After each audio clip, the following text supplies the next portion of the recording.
episode 25. It's like not even 9 o'clock in the morning, so you get to see my woke up face. But I want to talk about measuring.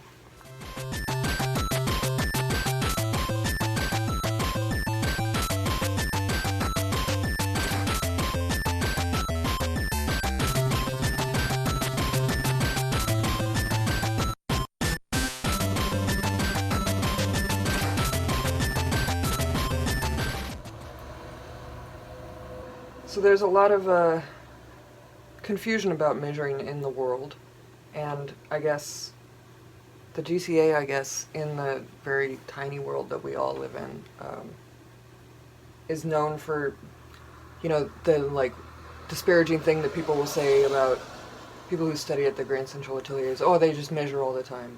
That's how they get so accurate in their drawings. And that is true. We do measure a lot, because why not use every tool that you have to make your drawing a little more accurate? But a teacher said to me at the end of the first year, where you only draw for the first year, and we were in a portrait sketch drawing class, and he said, nobody measure, you've been measuring all year, and your eye knows how to do it now. And I thought that was kind of amazing, because nobody had ever said that to me before, and you just get used to measuring, and as my classmates will attest, I was always the laziest about measuring. But it's true, you do kind of build an eye sensibility for determining distances and tilts. And if you're conscious of that while you're practicing it, it will get better faster. So I've noticed since that was said to me in the years that have come since,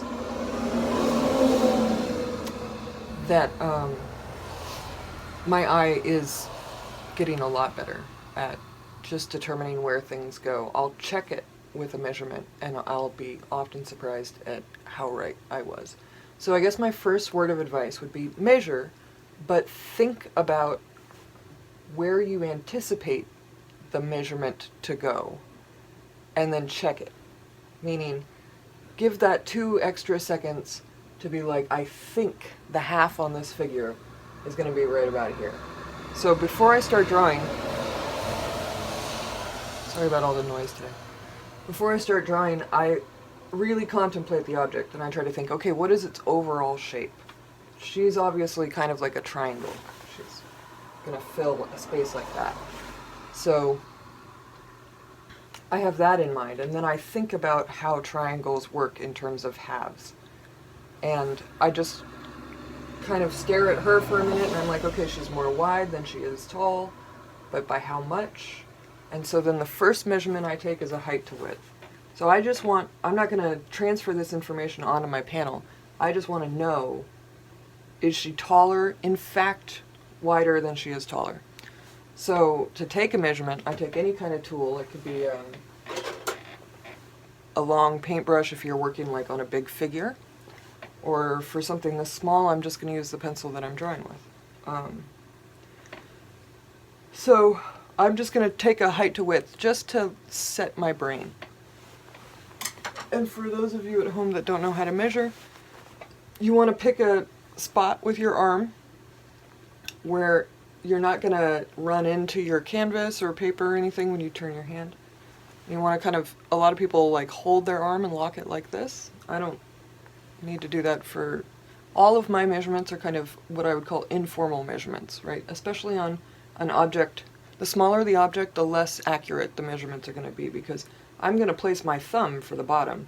And that's actually, when you think about it, not the most precise measurement in the world. So I'm really just trying to, not ballpark, but better than ballpark, less than precise, make a measurement here. Especially because this measurement isn't even going to be transferred. It's just for my own knowledge. So height to width.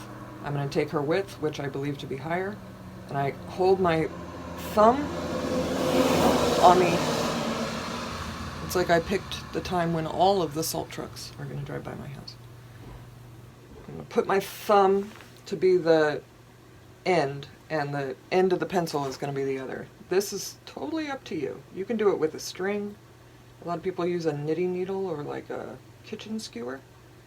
And you'll see I'm kind of moving it up and down, and because it's easier for me to like start above the width, the high, like the widest point, and just run my pencil down until I hit it. And then if I'm lined up right, I can tell. Okay, so there's my width. And now I'm just gonna, without moving back or forward, keeping my arm the same distance away, I'm gonna turn it and say, she's about that much shorter than she is wide, which is actually, when I look at her, she feels a lot wider than tall. So now I know she's actually a little, I mean, she is still a triangle, but she's gonna actually fit on here a little closer to a square. So then my responsibility as an artist is to say, how much of this panel do I want her to take up? So I find the center of the panel. Again, I'm just gonna eyeball it because I feel like the more precise you get, the more stupid things get. So just like a general center. And I want her to be maybe like 3/4 of an inch away from the sides. I'm just putting down really light marks so that I can fit her in. And maybe like an inch up from the bottom.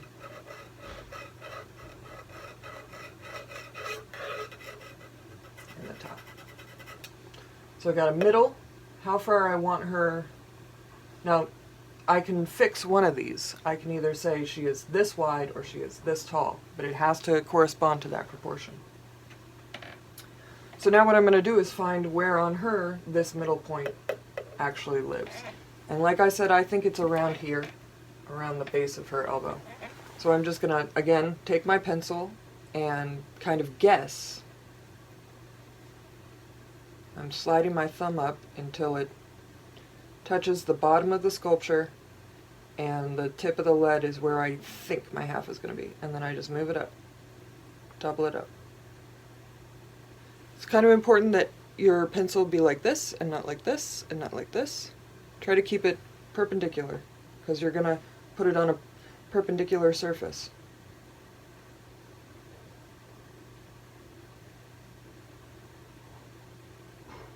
And I was right, it's actually just this high point of the skirt here. So from there I can kind of think, okay, there's this little negative space triangle right here. But is this spot the middle of the width? That's just going to help me for the freehand drawing part that I'm about to engage in. And it is. Because my eye is so dang good, guys. I don't know how you live with me. So now I know this whole, like, shape is going to live right there.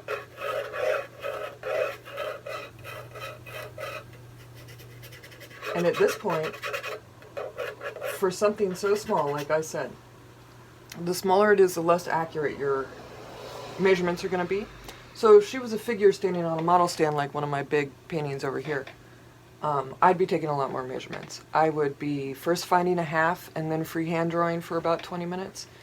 And then I might check a head's width to see where it lands on the chest. I might take like a height to width of the head to the body. But some measurements, the larger measurements are just going to be more reliable than the smaller measurements. I never make a measurement on a figure smaller than 1/4. So having a half. And I never count head widths all the way down, because if you'll see my story about propagation of error, it is a real problem when we're making measurements, is if I make an incorrect measurement up here at the head and then carry it down 8 times, every time I carry it down, the error is getting bigger and bigger. So you really don't want to let that kind of imprecision run amok on your drawing. Your eyes are really good. You can always take height to widths to kind of get a general sense of proportion. But yeah, definitely measure, definitely take a half, and like I said, definitely try to train your instincts, because it will serve you so well in the future when you're just sketching, you're in the figure room, you're a 20-minute figure, you're gonna make a hell of a lot better figure if you can just wing it because your eye is so trained. So, yeah, I'm just drawing straight on my panel, which has PVA size on it, with a color erase, Prismacolor color erase pencil. She's going to have a white-ish background, so I can't block her in like I have the other ones in paint. It'll get paint all over my white surface, and I want to see if I can use that white and not cover it up, because it just makes my life a little easier. Yeah, I hope that was helpful, and I'll see you guys tomorrow. I just had a thought while I was editing the video, so I'm just going to throw this little bit of information in at the end. I am working pretty much at sight size. When I sit back and carry her over, it's almost exactly how big it's going to be width-wise on my panel. I don't sight size personally. It's a whole system of working that I don't really have very much experience with, and there's something about it that I feel constraining. I like the ability to scale with comparative measurements, so I just haven't really pursued sight size. I do think it's probably super helpful for still life and landscape. There are, like lots of schools that only sight size and they get some pretty incredible results, but it's not something that I have any experience with. However, I do have a lot of experience with setting myself up very near to sight size, meaning slightly larger or slightly smaller. And our eye likes to correct to sight size. So I would caution you, if you're going to work very close to sight size, to just go ahead and set up at sight size, and then continue on with the system of comparative measuring. It'll just save you from accidentally correcting something where your instinct says, oh, that looks too big or that looks too small. Or just get nice and far away from the sight size, meaning with her, I could move back like 3 feet and she would be significantly smaller than what she's going to be on my panel. But so that is a precaution I take, especially when I'm working very close to my subject. It's just either maintaining vigilant awareness that I'm going to tend to correct her to sight size, or to just go ahead and put her at sight size so that if I do make that instinctual correction, it doesn't screw everything up. Also, be sure to sign up for my class. See ya.